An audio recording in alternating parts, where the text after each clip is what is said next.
Hello, I'm Luke Netta and welcome to Season 4 of Best Few Plays of the Week.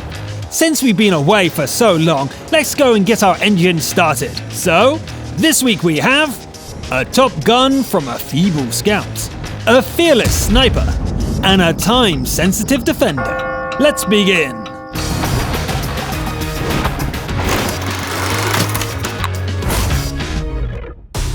Let's jump right in with a steel wall from the EU region, where Nobody 686 puts the glacius plate of a VK4502P Ausfertigung Bear to the ultimate test.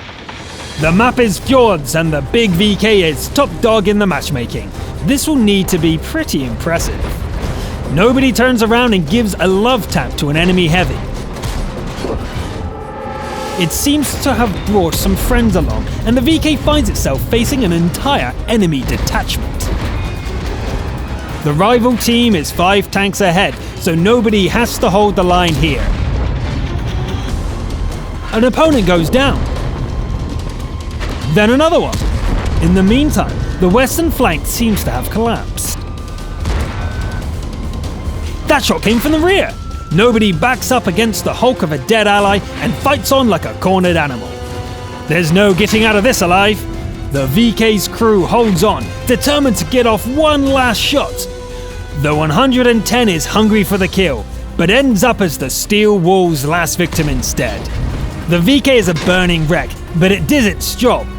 It slowed down the enemy advance and allowed the game to be turned around. Let's take a look at those numbers. That's plenty of damage dealt. But the real achievement is in the blocking.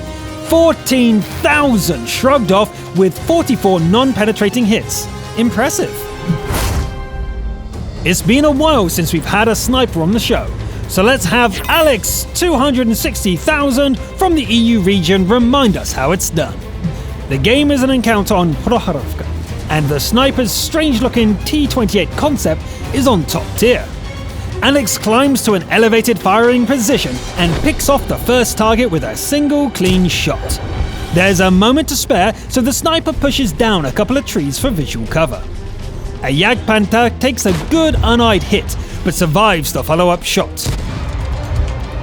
Suddenly, the horizon is teeming with targets and Alex engages them as fast as the gun can cycle.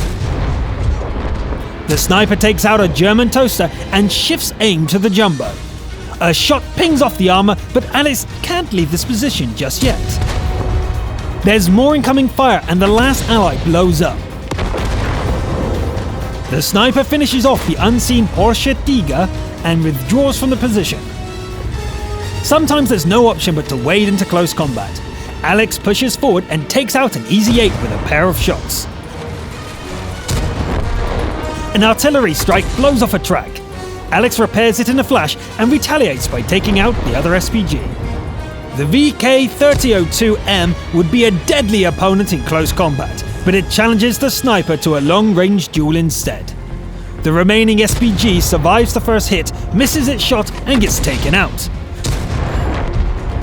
The VK still doesn't want to close the range, and it can't beat the sniper at this game.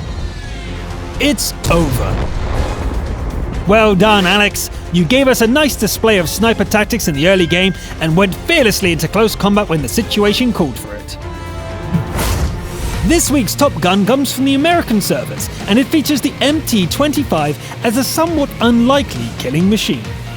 The player goes by the beefy name Muscles 1 and fights on the defending side in a Tier 8 assault on Karelia. Let's skip the warm-up and skip straight to the action. The first victim is an IS who probably doesn't expect to be killed by a little scout. The T-54 prototype is softened up from long range and finished off up close. The IS-6 shrugs off the shots taken on the move, but stopping to aim properly sorts it out. The Su-101 takes quite a few hits before getting annoyed with its assailant. Muscle backs away and the TD ducks out of sight.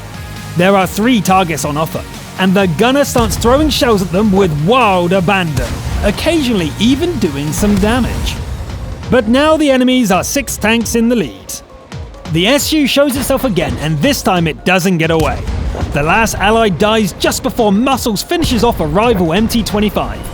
even after that kill, the game is 1 against 7. An SPG tries going for a shotgun charge, but Muscles pecks it to death instead.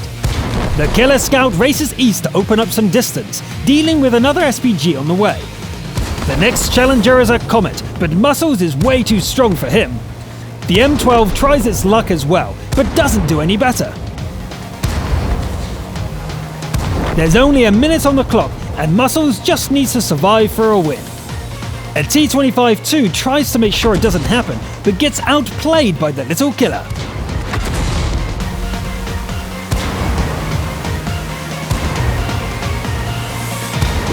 Just 17 seconds to go.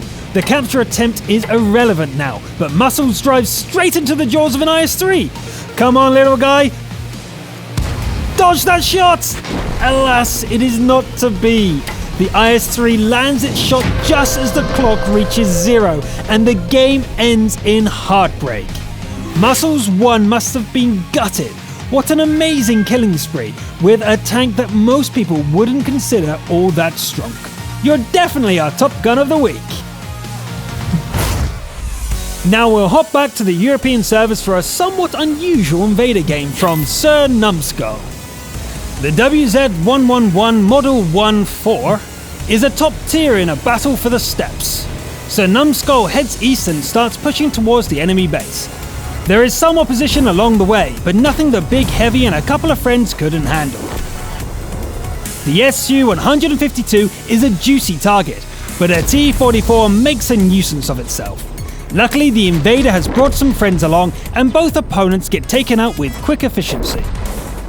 There's another defending TD here, but not for long. The way to the enemy base is clear, but this Invader prefers guarding the Kappas to sitting in the circle. Sir Numskull takes a 540-meter sniper shot at an ST-1 and heads west to keep the opponents away from the circle. Once again, it's the Allies who gets the kills, but you can see who's doing the lion's share of the damage. Hang in there, Type 59, I've got this! Sir Numskull drives the Jagdtiger into a retreat, pummels it some more, and heads back east to take on the fearsome ST-1. The Soviet Heavy blows up an ally just before Sir Numskull gets to it. It puts up a good fight and ties up the Invader long enough for the Jagdtiger to pull off a last-second reset. Damn! The capture gets reset again, and the Type 59 is screaming for help. Sir Numskull rides to the rescue and starts by punching out the troublesome Jagdtiger. The Tiger fires, but the T-34 is a bigger threat. It keeps coming despite the hit, but a second shot followed by a ram puts it down for good.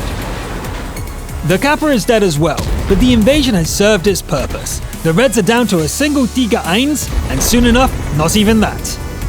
So that's how you get the Invader Award without even attempting the capture yourself. Remember, the idea is to win the game by putting pressure on the enemy base, and that's what was done here. We'll wrap up this episode with a Defender game from the EU region. The player is Dr. Coxey and the vehicle is the German VK-2801 scout tank. The good doctor begins by sprinting west, sniping at a target in the Abbey and challenging a Cromwell into a scrap.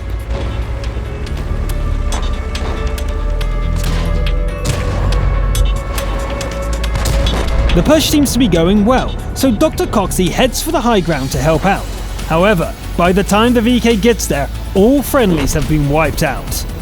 The remaining teammates are going for another attempt. At first, Dr. Coxey follows, but soon sees that the situation is hopeless and breaks away just in time. Eek! Now it's just the Doctor and a single SPG against 7 hostiles. Well, it's time for a hero to step forth. The Defender swaps in a high explosive and distracts the KV-1 until the RT is able to finish it off. Waiting for enemies to turn up is not an option, so Coxey goes looking for them. The Doctor's companion is sadly popped by counter RT, leaving the game 1 against 6, with no chance of regenerating. The Doctor spots one of the RTs but messes up the ambush. Luckily, the AMX whiffs its shot as well, giving the Defender the opportunity to do it right on the second attempt. There was a short capture warning, but Dr. Coxey would like to deal with the remaining SPGs first. The shoebox-size FV-304 is found and destroyed, but there's no time to look for the last one, since the capture starts for real this time. The defender puts the VK's off-road capability to good use, racing back up to the Abbey. Coxey spots the Churchill and resets the capture with a high explosive. Spotted, and the Tog is there as well. The defender backs off for a bit, returns and tickles the Churchill some more. This isn't good. The heavies won't keep missing forever. Dr. Coxey backs up a little, feels the ripples in time and space, then pulls the trigger. Success! That shot with a derp gun delivered an uneyed reset from 69%. The Doctor drives away pleased as the frustrated Kappa gives up. The inactive Shkoda in the enemy circle gets a heat and an uneyed follow-up. But Dr. Coxey doesn't want to stick around after being spotted and decides to finish it off later. How good was the Time Lord's decision? Well, Dr. Coxey races south and gets in position just as the Tog resumes its capture attempt. It takes a lot of HE to whittle it down, but there are only 2 active enemies left. The last minute warning blares and a shotgun assassin almost gets the drop on Coxey. Luckily, almost isn't enough here. Ooh, the Churchill! The first heat round breaks the track but doesn't do damage. The second shot is uneyed and Dr. Coxey decides to relocate. The blind shot works, but time is now critically short. A snapshot misses, wasting more, and by cruel irony, an HE round leaves the enemy with 5 hit points. The Churchill has given up, but it doesn't matter anymore. If only Dr. Coxey had taken one more shot at the Shkoda in the enemy base. A shame about the draw, but it was still impressive play with a VK scout. Dr. Coxey played an almost perfect game with both hearts in their mouth. Hopefully getting on the show lessens the sting of a draw a little. And that's all for the first of this season. We started with a bit of a losing streak, but I'm sure we'll pick it up for next week. I'm Luke Neller, thanks for watching, and I'll see you next time.